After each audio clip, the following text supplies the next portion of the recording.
Aleluias! Boa noite, meus amados, meus queridos e queridas irmãs.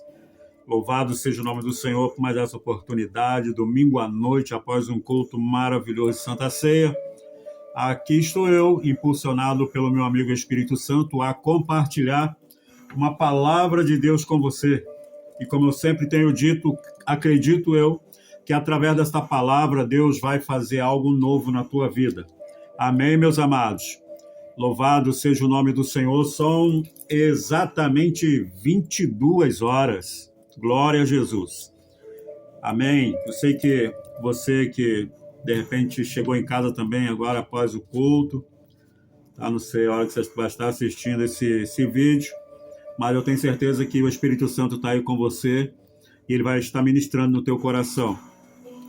Sem perda de tempo, como dizia o meu saudoso pastor e mestre, sem demais, sem delonga, abrimos a nossa Bíblia no Evangelho de João, capítulo de número 3. Evangelho de João, capítulo de número 3 e versículo, iremos ler do versículo 14 ao versículo de número 16.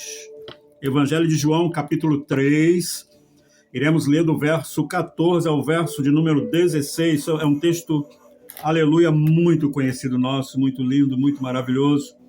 E João narra aqui um diálogo, ou o diálogo de Jesus com Nicodemos, que o procurou à noite, né? E algo assim muito tremendo. Primeiro, Jesus, ele assusta Nicodemos quando ele diz que necessário vos é nascer de novo, e Nicodemos fica assustado e fala com o mestre: como pode um homem já sendo velho, porventura entraria no ventre da sua mãe e nasceria de novo? E Jesus começa então a mostrar para ele o que era verdadeiramente nascer de novo. E a partir do versículo de número 14 do capítulo 3, João narrando, ele fala assim... Aliás, eu quero ler do 13, a partir do 13, eu tenho essa mania, vai se acostumando comigo. Ora, ninguém subiu ao céu, senão o que desceu do céu, o Filho do Homem que está no céu. E, como Moisés levantou a serpente no deserto, assim importa que o Filho do Homem seja levantado, para que todo aquele que nele crê não pereça, mas tenha a vida eterna. Porque Deus amou o mundo de tal maneira que deu o seu Filho unigênito, para que todo aquele que nele crer não pereça, mas tenha a vida eterna. Olha só que coisa linda. Meus queridos e amados irmãos, o texto que nós acabamos de ler narra a conversa de Jesus, como eu falei, com Nicodemos, e Nicodemos era um conhecedor da lei. Nicodemos era um cara que tinha entendimento. Nicodemos era um camarada que conhecia a antiga aliança.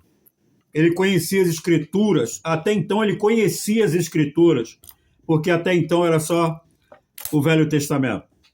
Jesus então começa a mostrar para ele, já que ele o procurou, Jesus então começa a mostrar para ele quem era essa pessoa que estava diante dele.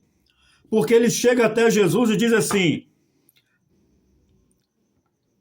o verso 3, verso 2. Este foi ter de noite com Jesus e disse-lhe: Rabi, bem sabemos que és mestre, vindo de Deus, porque ninguém pode fazer estes sinais que tu fazes se Deus não for com ele. Ou seja, Nicodemos tinha noção de que o rebento de Jessé ia surgir. Que a promessa de Deus feita em Gênesis 3,15 ia acontecer. Nicodemos sabia que Isaías 35 ia se cumprir. Então ele tem essa visão. Quando ele vê que Jesus começa a operar os milagres, ele fala e reconhece, então, peraí, só pode ser esse. E aí ele vai até Jesus.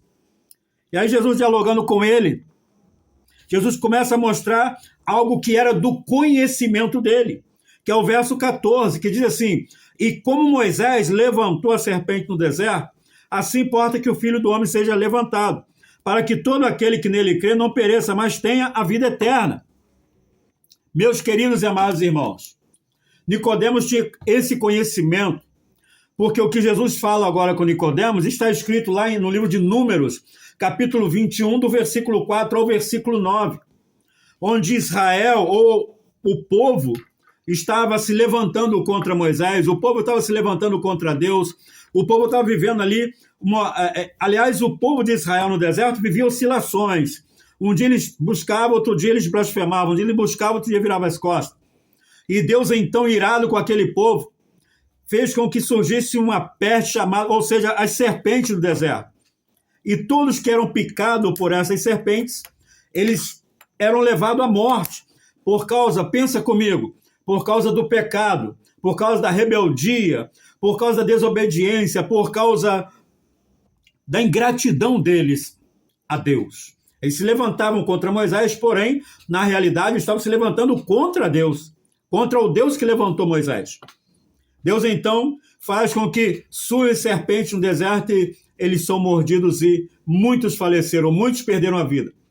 Quando os que ainda se encontravam vivos viu aquilo que estava acontecendo, recorreram a Moisés e pediram a Moisés que orasse a Deus para que Deus os livrasse da morte, das picadas das serpentes. Moisés busca a Deus e Deus orienta Moisés a levantar uma haste, uma serpente de bronze e falar para o povo, olha, todos aqueles que forem picados, memoriza, ou melhor dizendo, pensa comigo, todos aqueles que forem picados pela serpente e olharem para a serpente que está lá na haste, eles serão curados, ou seja, livre da morte. O que isso significa para nós hoje? Serpente pecando lá é igual ao pecado. O pecado que nos afasta de Deus, o pecado que nos leva à morte. Nós sabemos que Israel cometeu pecado. Hoje não é diferente. O mundo vive, as pessoas que não têm Cristo na tua vida, eles vivem uma rebeldia e muitos que se dizem ter Cristo também vivem uma rebeldia, se levantando contra a liderança, fazendo coisas absurdas, enfim. Mas o que Cristo fala para Nicodemos aqui é que assim como aquele povo, ao olhar para a serpente que foi levantada, eles eram livres da morte, assim diz o verso 14, como Moisés levantou a serpente lá, Cristo seria levantado no madeiro, para que todo que olhasse para ele fossem salvos. Salvos de quê? Salvo da morte, livre do pecado, porque quando Cristo é levantado, quando Cristo abre a boca e brada, Pai, a ti entrego o meu espírito, está consumado. Quando Jesus expressa assim para Deus, é como se houvesse uma grande explosão e uma grande luz surgisse no universo. E através dessa luz, todos que olhassem para ela, contemplassem Jesus. Ou seja, a luz que resplandeceu nas trevas, trazendo a vida de Deus a todo homem.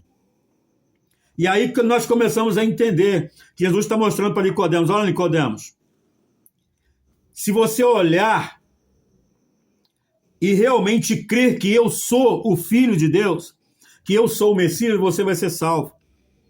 Agora, esse olhar, querido, esse olhar para Jesus, eu e você, não é você, somos nós. Precisamos entender que tem que ser um olhar diferente, um olhar que nos leva, que nos lance ao chão, reconhecendo a nossa pequenez, reconhecendo o quanto nós somos pecadores e falhos, e Jesus, o Santo de Deus, o Cordeiro de Deus que tira o pecado do mundo, morreu a nossa morte para que nós vivêssemos a tua vida. Não tem como escapar. Sem Jesus não dá. Romanos 3:23 diz que todos pecaram e destituídos estão da glória de Deus, afastados estão da glória de Deus. Mas nós fomos justificados o sangue de Cristo, a nossa redenção foi paga pelo sangue de Cristo no madeiro. Não tem como. E aí Romanos 6:23 diz que o salário